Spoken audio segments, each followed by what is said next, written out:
Good morning to all of you and welcome to SKG Commerce classes. I hope all of you are fine. आज की हमारी class का topic है income from salaries, जिसे income tax act के section 15, 16 and 17 में cover किया गया है। आज की क्लास में हम सेक्शन 15 एंड सैलरीज से जुड़े हुए कुछ इंपॉर्टेंट पॉइंट्स कवर करेंगे। तो चलिए हम अपनी आज की क्लास स्टार्ट करते हैं। तो सबसे पहले बात करते हैं कि सैलरी होती क्या है। जब कोई एम्प्लॉयर किसी एम्प्लॉई को मतलब अपने एम्प्लॉई को उसकी सर्विसेज के बदले में कोई अमाउंट पे करता है तो उसे सैलरी कहा जाता है। तो एम्प्लॉयर कौन है? एम्प्लॉयर वो पर्सन है जो किसी पर्सन को हायर करता है उसकी सर्विसेज के लिए, और एम्प्लॉय वो पर्सन है जिसे हायर किया जाता है।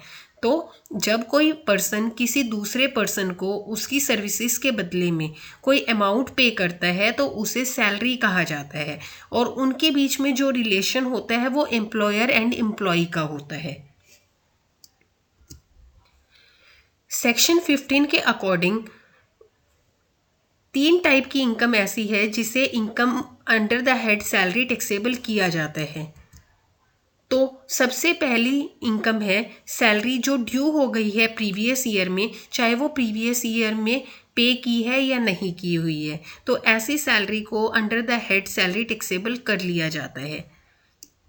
अगर कोई सैलरी प्रीवियस ईयर में पे कर दी जाती है, चाहे वो प्रीवियस ईयर में ड्यू ना हुई हो, मतलब प्रीवियस ईयर में ड्यू होने से पहले ही अगर कोई सैलरी पे हो जाती है तो उसे भी under the head salary taxable कर लिया जाता है। एरियर ऑफ सैलरी जो प्रीवियस ईयर में अगर कोई मिल जाता है तो उसे भी under the head salary taxable कर लिया जाता है। अब देखिए, फर्स्ट और सेकंड पॉइंट में अगर हम देखें, हमने ये कहा कि जब सैलरी ड्यू हो जाती है प्रीवियस ईयर में उसे टैक्सेबल कर दो। फिर हमने कहा कि जब सैलरी पे हो जाती है प्रीवियस ईयर में तब उसे टैक्सेबल कर दो।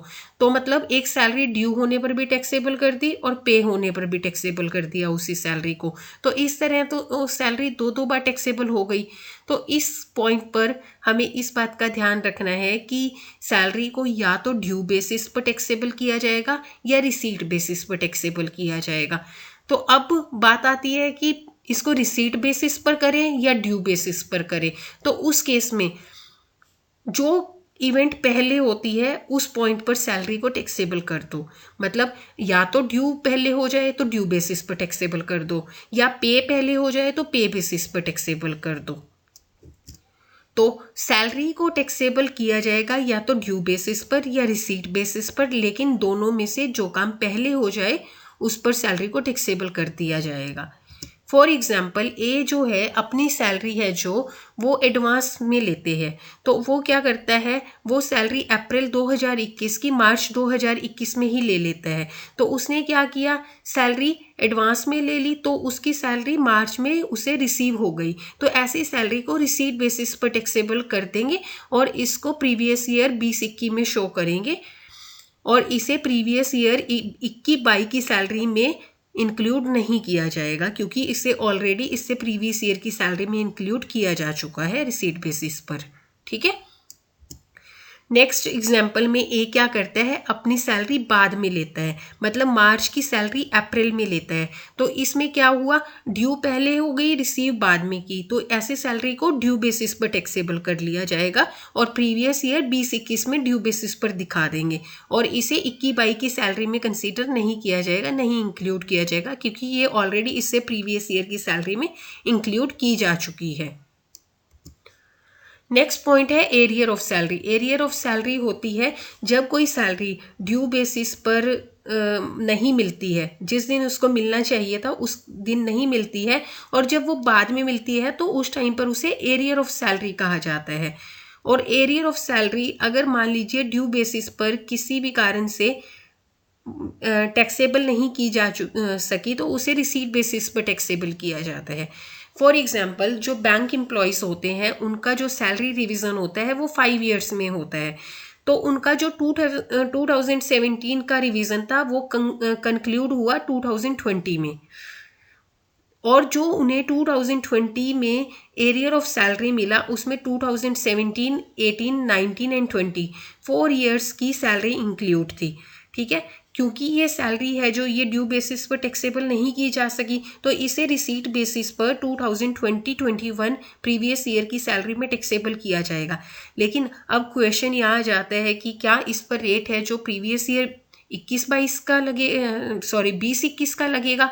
नहीं, इसमें क्या होगा, जो एसएससी है उसे अंडर सेक्शन 89 रिलीफ मिल जाता है अगर वो चाहे। तो उसमें क्या होगा, उसमें उसकी सैलरी को, जो उसे एरियर ऑफ सैलरी मिला है, उसे 4 ईयर्स के सैलरी के अकॉर्डिंग डिवाइड कर दिया जाएगा, बाइफरकेट कर लिया जाएगा हर ईयर से रिलेटेड सैलरी से, और उस पर उस ईयर से रिलेटेड ही जो टैक्स रेट्स थे वो अप्लाई कर दिए जाएंगे। इसके बाद हमने कुछ इंपॉर्टेंट सैलरी से रिलेटेड पॉइंट्स कवर किए हैं, आइए इनको एक एक करके पढ़ लेते हैं। जैसा कि हमने पहले भी कहा था, सैलरी के लिए एम्प्लॉयर और एम्प्लॉय का रिलेशनशिप होना चाहिए दो पर्सन्स के बीच में। अगर ये रिलेशन नहीं है दो पर्सन्स के बीच में, तो उनके बीच में अगर मनी का रिसीट और पेमेंट होता भी है तो उसे सैलरी नहीं कहा जाता है, ठीक है। सेकंड पॉइंट में, एम्प्लॉयमेंट है जो वो फुल टाइम भी हो सकती है और पार्ट टाइम भी हो सकती है। ऐसा नहीं है कि अगर कोई पर्सन एम्प्लॉयमेंट पार्ट टाइम कर रहा है, पार्ट टाइम जॉब कर रहा है, तो अगर उसका एम्प्लॉयर उसे कुछ पे करता है उसे सैलरी नहीं कहा जाएगा। पार्ट टाइम काम करने पर भी जो अमाउंट मिलती है और फुल टाइम काम करने पर भी जो अमाउंट मिलती है उसे सैलरी कहा जाता है, अगर दोनों के बीच में जो रिलेशन है वो एम्प्लॉयर और एम्प्लॉय का है। अगर एक पर्सन एक से ज़्यादा जगह काम करता है और वहाँ से उसे जो अमाउंट मिलती है उसे क्लब कर लिया जाता है और फिर अंडर द हेड सैलरी उसे शो किया जाता है। फॉरगोइंग ऑफ सैलरी, इसका मतलब है सैलरी को छोड़ देना। अब कोई पर्सन मान लीजिए कहता है कि मुझे इस मंथ की सैलरी ना दीजिए और इसे डोनेट कर दीजिए, और जब इनकम टैक्स पे करने की बारी आती है तो वो एम्प्लॉय, वो पर्सन कहता है कि मैंने तो उस मंथ की सैलरी डोनेट कर दी, तो मैं इस पर टैक्स क्यों पे करूं। तब इनकम टैक्स अथॉरिटीज़ ये बात पिक्चर में लाती है कि हम इसे एप्लीकेशन ऑफ मनी कंसीडर करते हैं और इसकी टैक्स लाइबिलिटी आपकी ही बनती है।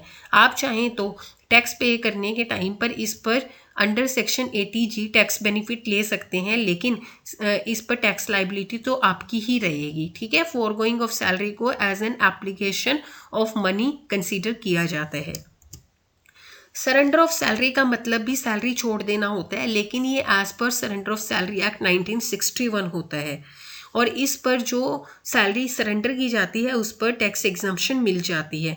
तो ठीक है, फॉरगोइंग ऑफ सैलरी और सरेंडर ऑफ सैलरी में ये फ़र्क है कि फॉरगोइंग ऑफ सैलरी में टैक्स एग्जम्पशन नहीं मिलती है, टैक्स लाइबिलिटी असेसी की बनी रहती है, क्योंकि इसे असेसी के लिए एप्लीकेशन ऑफ मनी कंसीडर किया जाता है।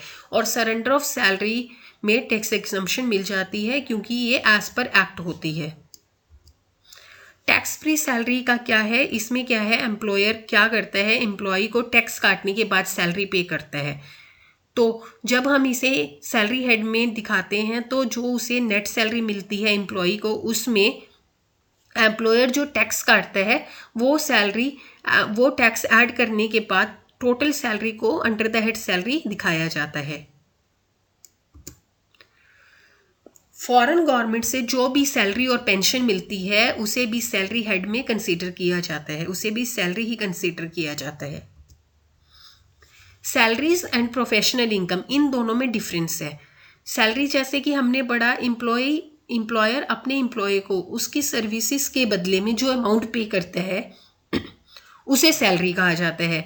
और प्रोफेशनल इनकम किसी पर्सन को उसकी प्रोफेशनल एक्सपर्टाइज के लिए मिलती है।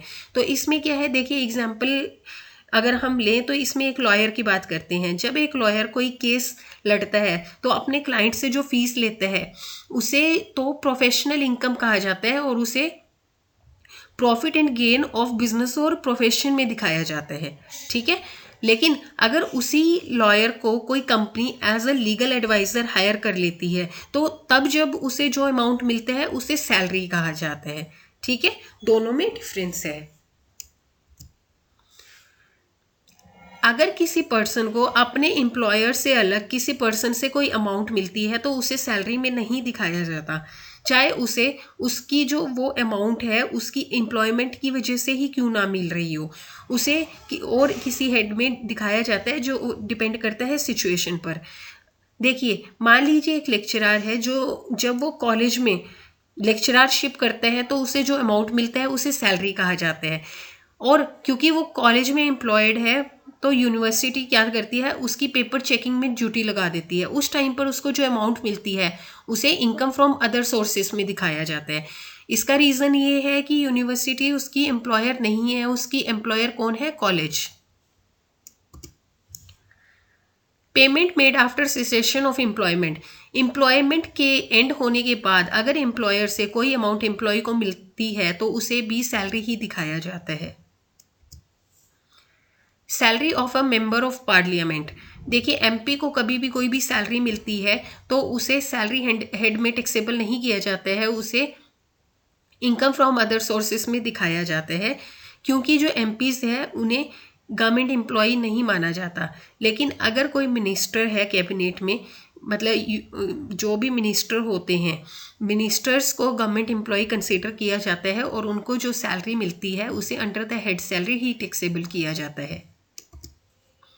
सैलरी ऑफ ए पार्टनर, कोई पार्टनर को किसी फॉर्म से जो सैलरी मिलती है, सैलरी, बोनस, कमीशन कुछ भी मिलता है, उसे profit and gain of business और प्रोफेशन में टैक्सेबल किया जाता है, ना कि सैलरी में। फैमिली पेंशन, फैमिली पेंशन जो एक पर्सन की डेथ के बाद उसकी फैमिली को मिलती है उसे फैमिली पेंशन कहा जाता है, और जो पर्सन को खुद मिलती है वो पेंशन तो सैलरी हेड में टैक्सेबल होती है।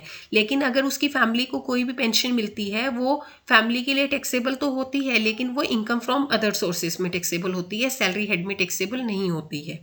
ठीक है, क्योंकि जो फैमिली को पेंशन मिलती है वो उसे उसके एम्प्लॉयर से नहीं मिल रही है, लेकिन जो पेंशन पर्सन को खुद मिलती है वो उसको उसके एम्प्लॉयर से मिल रही होती है। ठीक है, अब नेक्स्ट पॉइंट है, ये भी हमारा काफ़ी इंपॉर्टेंट पॉइंट है, प्लेस ऑफ अक्रियोल ऑफ सैलरी, मतलब सैलरी अर्न कहाँ पर की जाती है। तो इसमें हम बात करेंगे सेक्शन 9(1) के सेकंड पॉइंट की और सेक्शन 9(1) के थर्ड पॉइंट की। ये दोनों पॉइंट हम अपनी एक पिछली वीडियो में भी कवर कर चुके हैं। तो इन पॉइंट के अकॉर्डिंग अगर कोई भी सैलरी इंडिया में सर्विसेज प्रोवाइड करने के लिए दी जाती है किसी पर्सन को, तो उस सैलरी को डीम टू अक्रू और अराइज इन इंडिया कहा जाता है, बेशक से वो सैलरी उसे इंडिया के बाहर भी मिली हो। ठीक है, अगर किसी पर्सन को कोई सैलरी इंडिया में सर्विसेज देने के लिए दी जाती है तो उसे इंडिया में डीम टू अक्रू और अराइज करके टैक्सेबल किया जाता है, चाहे वो सैलरी उसे इंडिया के बाहर ही क्यों ना मिली हो। और जो डीम टू अक्रू और अराइज वाली सैलरी होती है वो तीनों के लिए टैक्सेबल होती है, OR, NOR और NR। इसी तरह से मान लीजिए कोई पर्सन है, वो क्या किया, अपनी सर्विसेज इंडिया में देने के बाद रिटायरमेंट पर फॉरेन में शिफ्ट हो गया और अपनी पेंशन वहीं पर ले रहा है, लेकिन जो उसे पेंशन मिल रही है वो क्यों मिल रही है, उसने इंडिया में अपनी सर्विसेज प्रोवाइड की थी, तो वो पेंशन भी डीम टू अक्रू और अराइज इन इंडिया कही जाती है। इसी तरह से लीव पीरियड के लिए अगर कोई सैलरी मिलती है और वो लीव पीरियड उसी सर्विस का पार्ट है जो सर्विसेज उसने इंडिया में प्रोवाइड की है, तो उस लीव पीरियड की सैलरी को भी डीम टू अक्रू और अराइज इन इंडिया कहा जाता है। ठीक है, तो 9(1) का सेकंड पॉइंट क्या कहता है कि अगर कोई सैलरी, पेंशन या लीव पीरियड की सैलरी उसे इंडिया में सर्विसेज प्रोवाइड करने के लिए मिलती है तो उसे डीम टू अक्रू और अराइज इन इंडिया कहा जाता है। लेकिन सेक्शन 9(1) के थर्ड पॉइंट में थोड़ा सा डिफरेंस है। ये पॉइंट कहता है कि सर्विसेज भी इंडिया के बाहर प्रोवाइड की जा रही है और मिल भी इंडिया के बाहर ही रही है सैलरी, लेकिन ये दे कौन रहा है, ये गवर्नमेंट ऑफ इंडिया दे रही है, और किसे दे रही है, इंडियन सिटीजन को। ठीक है, तो अगर कोई सैलरी गवर्नमेंट ऑफ इंडिया पे करती है किसी इंडियन सिटीजन को उसकी सर्विसेज इंडिया के बाहर देने के लिए, तो उसे डीम टू अक्रू और अराइज इन इंडिया कहा जाता है। लेकिन अगर इंडिया के बाहर कोई अलाउंसेस या पर्क्स पे किए जाते हैं ऐसे पर्सन को, तो वो एग्जाम्प्ट हो जाते हैं। सबसे आखिरी में हमारा पॉइंट आ जाता है सैलरी ग्रेड। सैलरी ग्रेड क्या होता है, देखिए हमने यहाँ पर एक लाइन लिखी है 12,300, 14,100, 400, 18,100। हमने ये भी इसका थोड़ा सा मीनिंग भी लिखा है, हम इस एग्जाम्पल को ही समझते हैं। देखिए 12,000 का मतलब है जब कोई पर्सन किसी जॉब पर लगता है तो जितने में उसकी जॉब स्टार्ट होती है वो सबसे पहले लिखी होती है, मतलब 12,000 is the starting of his और हर सैलरी। ठीक है, स्टार्टिंग सैलरी उसको मिलेगी और हर साल उसको 300 का इंक्रीमेंट मिलेगा। मतलब 12,000, मान लीजिए आज फरवरी 2021 है तो मुझे जनवरी 2022 तक 12,000 रुपये मिलेंगे, फरवरी 2022 में मेरे को 12,300 रुपया मिलेगा। ठीक है, हर साल उसको 300 रुपीज़ का इंक्रीमेंट मिलेगा जब तक कि उसकी सैलरी 14,100 पर नहीं पहुंच जाती। जब उसकी सैलरी 14,100 पर चली जाएगी तो एक साल 14,100 मिलेगा, उसके बाद उसको 400 का इंक्रीमेंट मिलेगा। ठीक है, 400 का इंक्रीमेंट मिलने के बाद वो कब तक मिलेगा, जब उसकी 18,100 पर सैलरी चली जाएगी और इसके बाद उसको कोई इंक्रीमेंट नहीं मिलेगा।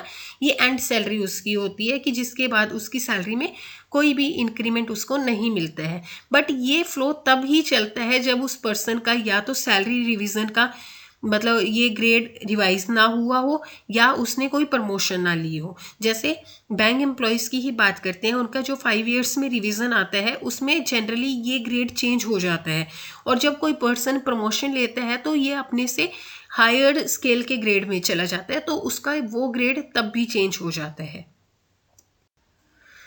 तो आज की वीडियो में हमने कवर किया सेक्शन 15 ऑफ सैलरी, मतलब इनकम टैक्स एक्ट का सेक्शन 15 और सैलरी से रिलेटेड कुछ इंपॉर्टेंट पॉइंट्स। आई होप आपको ये सब पॉइंट्स क्लियर होंगे। अगर आज की वीडियो अच्छी लगी है तो काइंडली लाइक द वीडियो और चैनल को अगर सब्सक्राइब नहीं किया है तो subscribe the channel and share the video. Also press the bell icon so that आपको आगे आने वाली वीडियोज़ की नोटिफिकेशन टाइमली मिलती रहे। Thank you very much friends.